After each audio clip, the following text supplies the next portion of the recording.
जय माताजी मित्रों, तो शीतल फैशन में आप सबनु स्वागत है। तो आज हूँ तमने बतावीश कि आपणे ब्लाउज में गाज बटन कई रीते करवा अने गाज ने ओटवा कई रीते हूँ तमने आज बतावीश। तो चलो हूँ तमने बताऊँ कि पहला आपणे शरूआत क्यांथी करवानी छे गाज बटन में। तो जो आ आपणुं ब्लाउज छे, आ ब्लाउज ने आपणे गाज बटन करवाना छे। तो आपणे पहला व्यवस्थित ब्लाउज ने राखी मूकवानुं छे, आ रीते व्यवस्थित सरस रीते। अने आ बंने सेड आ रीते राखवाना छे। आ से आपणे गाजनो भाग अने आ से आपणे बटन पट्टी एटले के अहींया आपणे बटन लगाववाना छे। तो पहला तो आपणे अहींया 5 के 6 जे कई बटन आवता होय ए रीते आपणे निशान लगावी लेवाना छे। 1 2 3 4 5 ने 6 मारे 6 आवे छे। तो जो मैं चोकथी निशान लगावी लीधा छे सामसामे, आ रीते सामसामे मूकीने आ रीते आपणे एक साथे आम निशान लगाववानुं छे। अर्धुं आना उपर ने अर्धुं आना उपर एटले सामसामું જ આવે। आ रीते सामे सामું જ आवशे। તમે જોઈ શકો છો। आ रीते આપણે પહેલાં નિશાન કરવાના છે।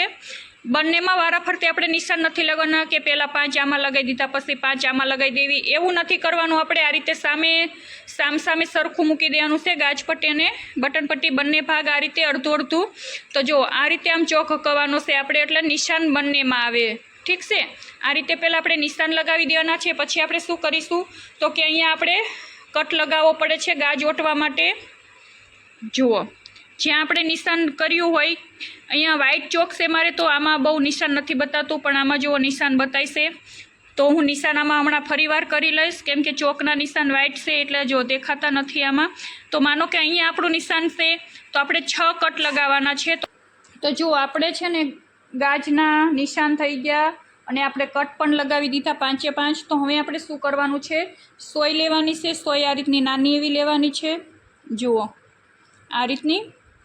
અને નીચે આપણે નોટ લગાવી દેવાની છે અને દોરો આપણે ડબલ ફોલ્ડ રાખવાનો છે। તો આપણે શરૂઆત ક્યાંથી કરવાની છે, મને અહીંયા નીચેથી ગાજ ઓટવાનું શરૂ કરું છું, ઉપરથી નથી ફાવતું, અહીંયાથી મને ફાવે છે।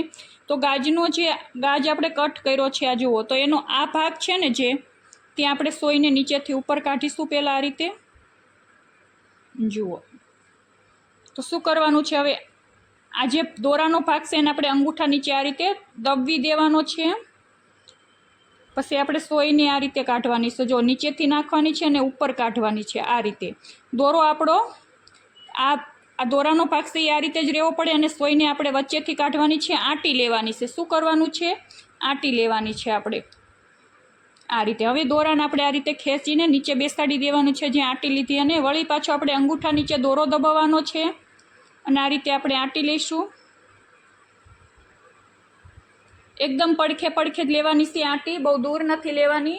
જે પહેલી આંટી આપણે લીધી હોય તો બીજી આંટી એ રીતે જ લેવાની છે। તો જુઓ પાછો મેં અંગૂઠા નીચે દોરો દબાવ્યો, સોયને નીચેથી ઉપર કાઢી આ રીતે। તો જુઓ આ રીતે આપણી આંટી આવી જાય છે, તમે જોઈ શકો છો। એને આપણે આ રીતે બેસાડવાની છે, જુઓ।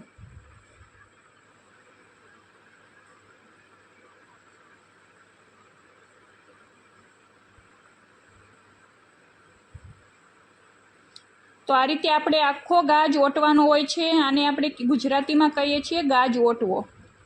ગાજ ઓટવો, ગાજ બટન કરવા। તો આપણે અત્યારે ગાજ ઓટવી છીએ। હું તો જાતે ઘરે જ ગાજ ઓટાવું છું। અત્યારે મશીનમાં પણ ઘણા બધા ગાજ ઓટાવે છે, પણ હું તો જાતે જ ગાજ ઓટું છું, કેમ કે એક બ્લાઉઝ હોય 2 બ્લાઉઝ હોય તો આપણને ધક્કો મોંઘો પડે છે, એટલા માટે ઘરે જ ઓટી લઉં છું ગાજ। એક સાથે જાજા બ્લાઉઝ ભેગા થતા હોય તો કદાચ મશીને જઈએ, પણ એના કરતાં આપણે જાતે ખુદ કરીએ એ વધારે સારું લાગે છે મને તો। જો આ રીતે, તો આ રીતે આપણે ગાજ ઓટતું જવાનું છે। આપણે ફટાફટ એક ગાજ પૂરો કરી દઈએ ઓટીને। તો તમને હવે સમજણમાં આવી ગયો છે કે આપણે ગાજ કઈ રીતે ઓટવો। અંગૂઠા નીચે દોરો દબાવવાનો છે, નીચેથી આ રીતે ઉપર કાઢવાની છે અને પછી આંટીને આપણે નીચે બેસાડી દેવાની છે આમ ફિટ। વળી પાછો અંગૂઠા નીચે દોરો દબાવવાનો છે, નીચેથી ઉપર સો કાઢવાની છે, પછી ખેંચી લેવાની છે આ રીતે, જુઓ આ રીતે।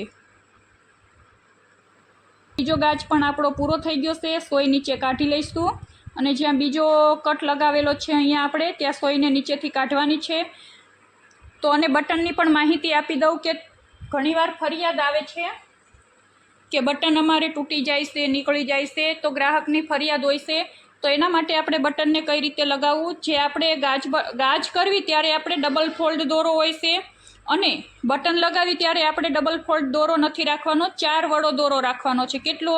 4 વડો દોરો રાખવાનો છે. અને બટનની અંદર એકવાર નથી કાઢવાનું, આપણે બટનને મજબૂત કરવાનું છે સોય દોરાથી. જો આ રીતે આપણે બટન લગાવી નીચેથી સોય કાઢવી તો નીચેની ગાંઠ પણ જોવાની છે કે મોટી હોય, મજબૂત હોય. તો નીચેથી આપણે સોય કાઢવી, ઉપરથી નીચે નાખવી, એવી રીતના આપણે 3 વાર કરવાનું છે. એ રીતે કઈ 2 વાર યા 3 વાર તમે બટનને એકદમ ફિટ બેસાડી દો સોય દોરાથી, તો તમારી ક્યારેય ફરિયાદ નહીં આવે કે મારું બટન તૂટી જાય છે એમ. તો હું એ રીતે જ કરું છું. હું તો તમને 2 વારનું કહું છું, પણ હું તો 3 વાર જ કાઢું છું. મારી ક્યારેય ફરિયાદ નથી આવતી.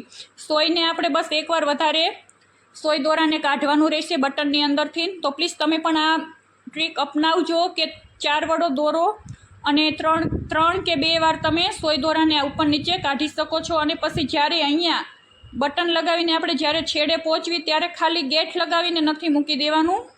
જ્યારે તમે બટન પૂરા થઈ જાય લગાવવાના ત્યારે આપણે ગેઠ લગાવી છીએ. તો ગેઠ લગાવો ત્યારે કાપડની અંદર લઈને એક ગેઠ લગાવવાની છે. આ રીતે કાપડની અંદર એક ગેઠ મારવાની છે પાછળની સાઈડ, અને પછી આપણે જે બીજી ગેઠ લગાવતા હોય એ લગાવી દેવાની છે. તો મેં તમને જેમ હું ગાજ બટન કરું છું એ જ રીત બતાવી છે. તો તમે પણ જરૂરથી ટ્રાય કરજો આ રીતે ગાજ બટન કરવાની. ક્યારેય બટન નીકળશે નહીં અને ગાજ પણ સરસ એવો ઓટાશે. તો તમને મારા વિડીયો ગમતા હોય તો લાઈક, કમેન્ટ અને શેર જરૂરથી કરજો. જય માતાજી, બાય બાય.